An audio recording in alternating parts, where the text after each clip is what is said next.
Hello guys, আসসালামু আলাইকুম। কী অবস্থা সবাই? কেমন আছেন সবাই? আশা করি ভালো আছেন। আমি ভালো আছি, আমি সুস্থ আছি। তো আজকে সকাল সকাল চলে আসলাম ভিউ পয়েন্ট দার্জিলিংয়ে। আর এটা আমাদের ফার্স্ট স্পট।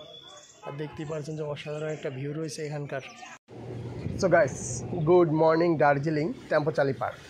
তো অলরেডি কিন্তু আমরা টেম্পোচালি পার্কের কাছাকাছি চলে আসছি। তো ঘুম থেকে তাড়াতাড়ি উঠে আমি আর সজীবদা দুইজনে গুছিয়ে নিয়ে জিপে চলে আসছি টেম্পোচালি পার্কের উদ্দেশ্য। অলরেডি কিন্তু আমরা টেম্পোচালি পার্কের যে পার্কিং আছে পার্কিং পর্যন্ত আমরা চলে আসছি। আর আমার হাতের সোজাসুজি দেখতে পারছেন যে অসাধারণ ভিউ আসতেছে। মেঘটা দেখতে পারছেন যে পুরো গাছের সাথে মিশে গেছে। তো গাইস, আসলে কিন্তু আমার পিছনে যে সিঁড়িটা দেখা যাচ্ছে এইটাতে উঠতে হবে টেম্পোচালি পার্কের মধ্যে। আর পার্কের টিকিট অলমোস্ট কাটা হয়ে গেছে। দেন হাতের এই যে এই দিকটায় দেখেন যে অসাধারণ ভিউ, পুরো পার্কটাই কিন্তু মেঘে। আসলে আপনাদের চেষ্টা করব সর্বোচ্চ। Let's go.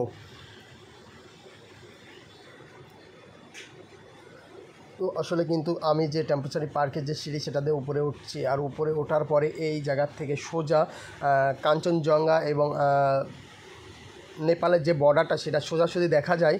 তো সর্বোচ্চ চেষ্টা করব আপনাদের ভালো ভিউ দেখানোর। এবং এই যে এই গাছগুলার কিন্তু অসাধারণ ভিউ আছে, সবাই কিন্তু এই জায়গাটায় ছবি তোলে।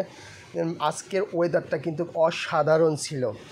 আজকের মেঘটা পুরো টেম্পোচারি পার্কটা জুড়েই পুরো মেঘে ভরা। তো আসলে কপালে থাকলে কিন্তু সব কিছুই পাওয়া যায়। অনেক দিন আসে এখানে নাকি মেঘই হয় না। দেখতে পাচ্ছেন কিন্তু মেঘের কারণে কিন্তু পুরো যে কাঞ্চনজঙ্ঘার যে ভিউটা আছে সেটা কিন্তু দেখা যাচ্ছে না। এই পাশে কিছু বাগান দেখেন, এই যে এই গাছগুলা ঝাউ গাছ, এটা কীভাবে পুরো মেঘটাই উড়ে বেড়াচ্ছে। আর ঝাউ গাছের ভিতরে পুরো মেঘটা ভরে গেছে। মানে এত সুন্দর একটা ওয়েদার, এখানকার ওয়েদার যেটা আপনাদের বলে বোঝানো যাবে না। আর দার্জিলিং তো আপনারা সবাই জানেন মোটামুটি যে সবথেকে সুন্দর বেস্ট। তো পুরো ভিডিও দেখানোর চেষ্টা করব আপনাদের।